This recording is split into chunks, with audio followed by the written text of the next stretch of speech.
ሰላም አለይኩም ወራህመቱላሂ ወበረካቱሁ። ሰላም ጤና ይስጥልን ክብራትና ክብራን አድማጭ ተመልካቾቻችን ሁሉ ሰላም ሁሉ መልካም ከኛ ጋር ሁሉ ሰላም ነው።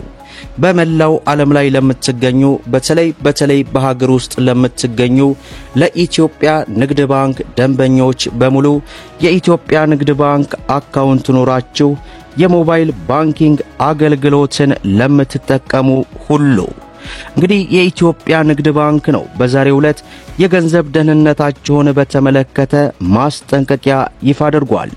ይህንን የገንዘብ ደህንነት እንዴት ነው ማስጠበቅ የሚቻለው የሚለውን ሙሉ መረጃና ሙሉ ዝርዝሩን ከንግድ ባንክ በኩል ደርሶናል ወደ እናንተ የምናደርስ ይሆናል። በተመሳሳይ መልኩ የግል ባንኮች ፉክክሩ ቀጥሏል። በርካታ ደንበኞች ያሉት የግል ባንክ የሆነው ከደቂቃዎች በፊት ይፋ ባደረገው መግለጫ መሰረት እስከ ነገ ድረስ አገልግሎቱን ሙሉ በሙሉ እንደሚያቋርጥ ይፋ አድርጓል። ይህንንም ወደ እናንተ እናደርሳለን። ሌላውና እጅግ በጣም አስደሳቹ በሀገራችን ያላችሁ ኤክስፖርት አድራጊዎች፣ አስመጭና ላኪዎች፣ በአጠቃላይ ነጋዴዎች የሆናችሁ እናንተን በተመለከተ መልካም ዜና ተሰምቷል።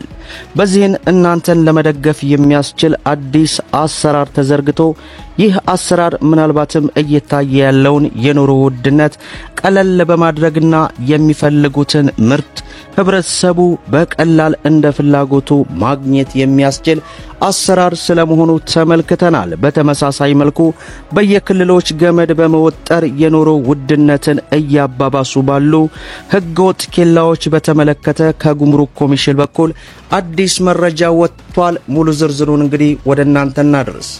እንግዲህ ክብራን ተመልካቾቼ አራት መረጃዎችን በተከታታይ ወደ እናንተ የምናደርስና የምናስደምጥ ነው የሚሆነው። ከደቂቃዎች በፊት እንግዲህ የግል ባንክ እጅግ በርካታ ደንበኞች ያሉት ዳሽን ባንክ አንድ መረጃ ይፋ አድርጓል። የበጀት ዓመቱን መዝጊያ ምክንያት በማድረግ ዛሬ ሰኔ 23 ቀን 2017 በሁሉም ቅርንጫፎቻችን ከቀኑ 10 ሰዓት ጀምሮ አገልግሎት የማይኖር መሆኑን እየገለጸን እንዲሁም ሁሉም የዲጂታል አገልግሎቶችን እስከ ሰኔ 24 ቀን ማለትም ነገ 2017 ጧት ድረስ የማይሰሩ መሆኑን በአክብሮት እንገልጻለን ማለቱን እንግዲህ ዳሽን ባንክ በማህበራዊ ትስስር ገጹ ላይ ይፋ ያደረገውን መረጃ ለበርካታ ደንበኞቹ እንግዲህ ይህንን አገልግሎት መቋረጡን ወደ እናንተ ለማድረስ ወደናል። ሌላው ለኢትዮጵያ ንግድ ባንክ ደንበኞች በሙሉ በተለይ በሀገር ውስጥ ለምትገኙ የሞባይል ባንኪንግ አገልግሎቱን ደህንነት ማስጠበቅ ግድ እንደሚላቸው የኢትዮጵያ ብሔራዊ ባንክ እንግዲህ በዛሬው ዕለት ይፋ አድርጓል። ታዲያ ይህንን የሞባይል ባንኪንግ አገልግሎት ደህንነት ለማጠናከር በመጀመሪያ የሞባይል ባንኪንግ አገልግሎቱ ወደ ሞባይል ባንኪንግ መተግበሪያ ትገባላችሁ። ከዚያ በመጀመሪያው ገጽ ከላይ በኩል በስተግራ ያለውን ወይንም በስተግራ በኩል የሚገኘውን የሶስት መስመር ምልክትን ይጫኑ። ሌላው ቅንጅት ወይንም ሲቲንግ የሚለውን ይምረጡ። በአራተኛ ሁለት ደረጃ ማረጋገጫ ቱ ስቴፕ ቬሪፊኬሽን የሚለውን ይጫኑ። በአምስተኛ ደረጃ አሻሮን ወይንም የስልክ ማለፊያ ቁጥሮን ወይንም ፒን በማስገባት የገንዘብ ደህንነቶን በዚህ መልኩ እንግዲህ ማስጠበቅ እንዳለባችሁ የኢትዮጵያ ንግድ ባንክ ለደንበኞቹ ከደቂቃዎች በፊት ይፋ ባደረገው መረጃ ለማወቅ ችለናል ማለት ነው። በሌላው መረጃችን በኢትዮጵያ ውስጥ ያላችሁ ነጋዴዎች፣ ኤክስፖርት የምታደርጉ አስመጭና ላኪዎች፣ አጠቃላይ ነጋዴዎችን በተመለከተ በዛሬው ዕለት መልካም ዜና ተሰምቷል። እንግዲህ የኢትዮጵያ ጅቡቲ ባቡር ዕለታዊ የውጭ ንግድ አገልግሎት ማስጀመሩን በዛሬው ዕለት ይፋ አድርጓል።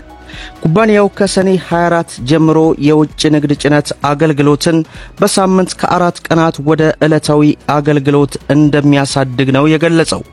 የኤክስፖርት ፍላጎት እየጨመረ በመምጣቱ ነጋዴዎችን በተሻለ ሁኔታ ለመደገፍ የአገልግሎትን ቅልጥፍና እያሳደገ ይገኛል።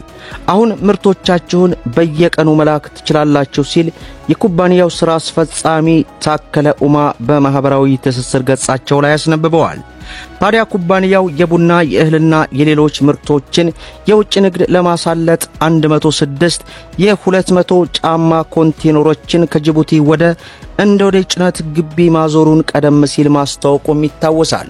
በተለይ ይህ ሁኔታ አሁን ያለውን የኑሮ ውድነት ጫና ለመቋቋም ፍቱን መፍትሄ ነው ይላሉ። ምክንያቱም በዚህ ፍጥነት ወደ ሀገራችን የሚገቡ ምርቶች ካሉ ማህበረሰቡ በፍላጎቱ እነዚህን ምርቶች ወዲያው ማግኘቱ ወይንም የኑሮ ውድነትን ለማባባስ ይቀንሳል የሚሉ መረጃዎች ይወጣሉ። እንግዲህ ሀገራችንን ሰላም ያደርግልን። ሌላው መረጃችን በየክልሎች ገመድ በመወጠር የኑሮ ውድነትን እያባባሱና ህዝቡን ለከፋ ችግር በዳረጉ ህገወጥ ኬላዎችን በተመለከተ ከጉምሩክ ኮሚሽን በኩል አዲስ መረጃ ወጥቷል። የጉምሩክ ኮሚሽን ይህንን የተናገረው የ11 ወር የሥራ ክንውን ሪፖርቱን ከገቢዎች ሚኒስቴር ጋር በህዝብ እንደራሴ ምክር ቤት ለፕላን በጀትና ፋይናንስ ጉዳዮች ቋሚ ኮሚቴ ባቀረበበት ወቅት ነው። ባለፉት 11 ወራት 19 ቢሊዮን ብር ገቢ መሰብሰቡን የተናገረው የጉምሩክ ኮሚሽን በየክልሎች ገመድ እየወጠሩ ገቢ የሚሰበስቡ ህገወጥ ኬላዎች በሀገሪቱ ንግድ ስርዓት ላይ አሉታዊ ተጽዕኖ ያሳደሩ እንደሆነ ገልጿል።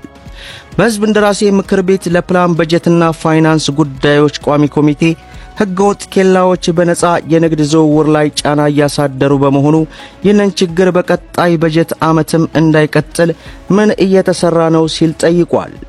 ለጥያቄው ምላሽ የሰጡት ምክትል ኮሚሽነሩ አቶ አዘዘው ጫኔ ኬላዎቹ ህገወጥ ቢሆኑ ገመድ ወጥረው የሚሰበስቡት ገቢ ግን የመንግስት ተቋም ናቸውም ብለዋል። የጉምሩክ ኮሚሽን በጠቅላይ ሚኒስትሩ አመራር ሰጭነት ከንግድና ቀጠናዊ ትስስር ሚኒስቴርና ከትራንስፖርትና ሎጂስቲክ ሚኒስቴር ጋር በመሆን በሚያዝያ ወር በተጠናቀቀ ጥናት 237 ኬላዎች መኖራቸው ተረጋግጧልም ብለዋል። ኬላዎቹ ዘርግተው ግብር የሚሰበስቡ የክልል ፖሊሶች፣ የሚሊሻ መዋቅሮች፣ አንዳንድ ቦታ ደግሞ ለወጣቶች የሥራ ዕድል ፈጠራና በወረዳ ግብረ ኃይል ተብሎም ጭምር የተቋቋሙ ኬላዎች እንዳሉ ምክትል ኮሚሽነሩ አቶ አዘዘው ጫኔ ተናግረዋል።